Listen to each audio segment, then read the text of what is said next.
Mayong adlaw mga igsuon og sa atong suking tigpaminaw dinhi nga to ang Facebook page. Karon ang ikaunong nga adlaw sa bulan sa Setyembre 2025. Din ginbay kita og birthday. Ug gaingon pa nila nga pag birthday kay talagsara. Ingon pa nila nga pag-andam og daghan kay birthday nimo karon. Pag malipayon kay birthday nimo karon. Pero para kanako is dili man nga taga-birthday ra ta mabuhi. Kun dili kada adlaw man.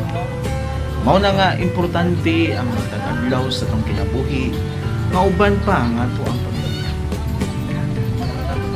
Nga atong pagsaulog sa birthday dili unta ato malimtan nga ang mga tuig na milabay.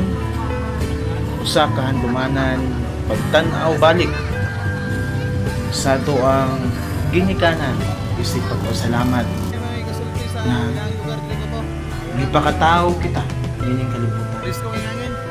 Usa-usab kini kahigayon sa pagpasalamat sa Dios sa mga grasya ug panalangin nga iyang gihatag likod sa mga pagsulay nga imong naagian sa kinabuhi.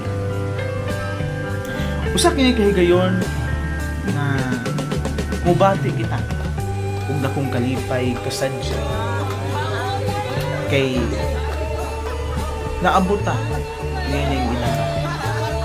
Usa ka kalipay nga walay sama sa ubang mga adlaw. Tungod kay karong adlaw, gipakataw ang tao nga sama niya. Muna ilang giingon nga talagsaon ka. Special ka. Tungod kay nakaangkon ka sa kinabuhi nga pangandoy lamang sa uban.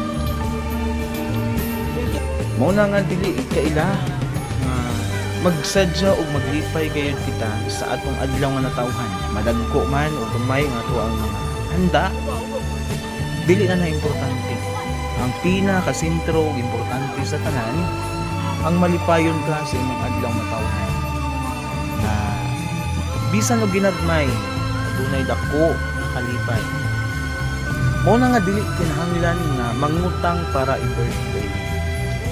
Mao na nga bisan og ginagmay basta kay malipayon nga di maglabad ang ulo paghuman sa adlaw ni paghuman sa bulan. So katura, daghang salamat. Ang ato ang birthday celebrant nagpuyo sa Pinuyak, Lala, Lanao del Norte.